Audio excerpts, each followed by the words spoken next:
Hello friends, स्वागत है आपको हमारी आज की न्यू वीडियो में। तो आज हम बात करेंगे अपनी बाइक के बारे में। ये रही हमारी बाइक। कहाँ गई भाई हमारी बाइक? ये रही हमारी बाइक। तो हमने पल्सर N250 क्यों ली, इस बारे में बात करेंगे। क्योंकि जब मैंने ये ली थी तब MT-15 बहुत चल रही थी हमारे यहाँ। मतलब MT-15 हो गई, R15 हो गई, और आपकी NS 200 हो गई, और आपकी गिक्सर भी थी। तो हमने ये बाइक क्यों ली, उन बाइकों को छोड़ के हमने ये वाली बाइक क्यों बाई करी, इस बारे में बात करेंगे। और आज के टाइम में अगर मुझे अभी लेनी हो 2 साल बाद तो भी मैं कौन सी बाइक लेता और कौन सी लेनी चाहिए, तो इस बारे में सब बात करेंगे आज। तो करते हैं स्टार्ट, लेट्स गो।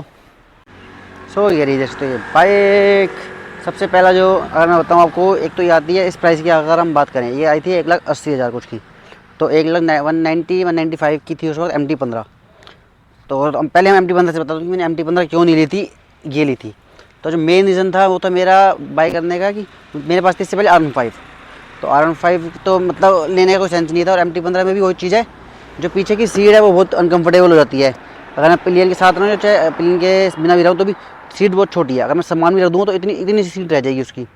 तो ये रीज़न था कि MT-15 तो मैंने जो नहीं ली थी। और दूसरा रीज़न जो था वो था इसके अंदर पावर की बात। अगर मैं बात करूँ, आपको दिखाता हूँ जो उसका इंजन था। इसका इंजन है अराउंड 250 सीसी का, उसका था 150 सीसी का। जितने मर्जी बोल लो कि यामाहा की बाइक है, ये है वो, पर फ़र्क पड़ता है। अगर मैं इस पर पिलियन के साथ या सामान के साथ जा रहा हूँ, और अगर उसके साथ MT-15 होती तो फ़र्क पड़ता है। इसके अंदर पावर में कमी फील नहीं होती, उसके अंदर कमी फील हो जाती है। ये चीज़ हो गई, मैंने MT-15 प्रेफर नहीं करी थी।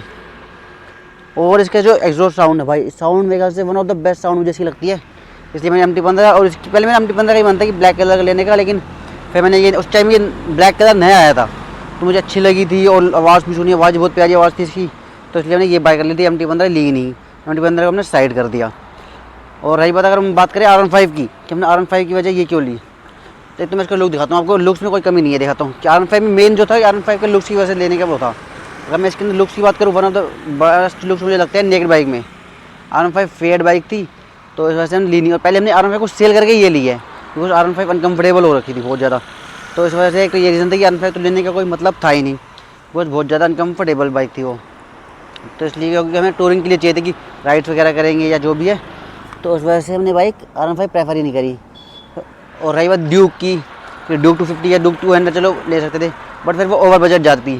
तो मैं बाइक पे इतना पैसा मेरे ख्याल से नहीं लगाना चाहता, बिकॉज मेन मेरा जो था कि मुझे टूरिंग करनी है, मुझे कोई लुक्स के लिए या इतनी ज़्यादा पावर की मुझे कोई नीड नहीं थी। तो ये क्या हो रहा है भाई, जंग लग रहा है इधर, ये देखना पड़ेगा क्या सीन है इसका। देखते हैं, ये चीज़ हो गई। तो ड्यूक का तो मेरा कोई था ही नहीं, बहुत ज़्यादा 200 लेने का मन नहीं था, और 250 का बहुत ओवर बजट हो रहा था। 2,60,000 या 50,000 के अराउंड उसका बजट था, तो वो हमने इसलिए साइड ही कर दी। और जो इस बजट में आई थी एक और, वो थी आपकी NS 200। NS 200 का मैं आज के टाइम की बात करूँ तो शायद मैं ले भी लेता, बट उस टाइम पे NS 200 में कोई अपडेट ही नहीं आई हुई थी, वही पुरानी NS 200 थी। तो इस वजह से NS 200 ने बाई नहीं करी थी, बिकॉज मैंने सुना उसके अंदर वाइब्रेशन बहुत ज़्यादा होती है। अगर मैं इसको चलाऊँ ना भाई, बिल्कुल स्मूथ चलती है, अभी भी बिल्कुल स्मूथ चलती है, कोई वाइब्रेशन नहीं होती, कोई कुछ नहीं होती। और 250 सीसी का इंजन है, माइलेज भी अच्छी है। और उसकी माइलेज भी मेरे ख्याल से इससे कम ही होगी, बिकॉज लिक्विड कूलिंग आता है, तो उस वजह से माइलेज का फ़र्क पड़ जाता है। ये चीज़ हो गई। और NS 200 में एक चीज़ अच्छी है, जो उसकी सीट है मेरे ख्याल से ज़्यादा अच्छी है, और मुझे लगता है थोड़ी कंफर्टेबल ज़्यादा होगी, बिकॉज इसका राइडिंग पोस्चर थोड़ा वैसा है। तो NS 200 इस चीज़ में शायद अच्छी होगी, बट मुझे इसका लुक ज़्यादा बेटर लगे थे। और पावर स्मूथ, जन टेस्ट राइड ली थी तो मुझे ज़्यादा स्मूथ लगी थी ये। और पावर भी अच्छी खासी है इसके अंदर, 250 सीसी का इंजन है, तो पावर भी अच्छी खासी है। तो ये भी रीज़न था कि मैंने NS 200 नहीं ली थी, और मैंने N250 प्रेफर करी थी, बिकॉज उस टाइम था ना, नई बाइक आई है, मतलब मार्केट में नहीं थी बिल्कुल, ज़्यादा लोगों ने बाई भी नहीं करी हुई थी। NS 200 बहुत लोगों पे थी, और N250 किसी पे थी भी नहीं, थी एक आधे पे थी। वही पुराने कलर था जो इससे पहले आया था, रेड या ब्लू आया था, जो वो था ब्लैक कलर, उसी वक्त ही लॉन्च हुआ था। जब मैंने ली थी उसके 1 महीना भी नहीं हुआ था ब्लैक कलर को लॉन्च हुए, तो तभी मैंने ये ली थी। मुझे नई बाइक थी तो मैंने ले ली थी। ये चीज़ हो गई। और रही बात कि मेन मेरा पर्पज़ जो टूरिंग पे था। और अगर सर्विस की बात करूँ मैं, और हम यामाहा से या सुजुकी से कंपेयर करें, बाइक की सर्विस बहुत सस्ती है उनसे।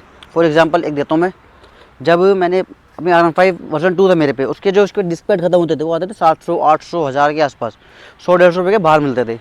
इसके जो डिस्क पैड है वो कंपनी में 200-300 रुपये के मेरे ख्याल से, एग्जैक्ट मुझे याद नहीं, 250 के आसपास कुछ है। तो कंपनी से ही आपको सस्ते मिल जाते हैं, तो उसकी सर्विस कॉस्ट भी थोड़ी सस्ती है। ये भी एक चीज़ है, सर्विस कॉस्ट बहुत ज़्यादा कम है उन बाइकों के मुकाबले। अब कोई भी ले लो, यामाहा की, बजाज की अलावा, मतलब TVS की बात करूँ, TVS भी इंडियन ब्रांड है, लेकिन टी में कोई बाइक नहीं थी जो इसके मुकाबले मुझे लगे। टी की अपाचे आती है 200, बट वो मुझे इतनी अच्छी नहीं लगी खास कि इसके मुकाबले, चाहे लुक्स वाइज ले लो चाहे पावर वाइज ले लो, मुझे ये ज़्यादा बेटर लगती थी। टी में वही वाइब्रेशन वगैरह का इशू आता है। एक ये बाइक लगी थी जिसमें वाइब्रेशन नहीं थी। अगर इसको सीधा सीधा कंपेयर करूँ ना स्मूथनेस में, तो इसकी MT-15 से कंपेयर कर सकते हो उसको आप। तो ये चीज़ है, MT-15 से सीधा सीधा कंपेयर कर सकते हो उसको आप। और आगे से लोग दिखा दो, देख लो भाई, ये कैसे आवाज़ आ रही है, देख तो one of the best look इसके आगे से फ्रंट से MT-15 की थोड़ा बहुत वैसे लगता है, बट अलग है बिकॉज MT-15 के थोड़ा फेड अलग है, इसका अलग है। उसकी लाइट थ्रो भी ज़्यादा अच्छी है MT-15 से। ओके, ये क्या हो गया भाई,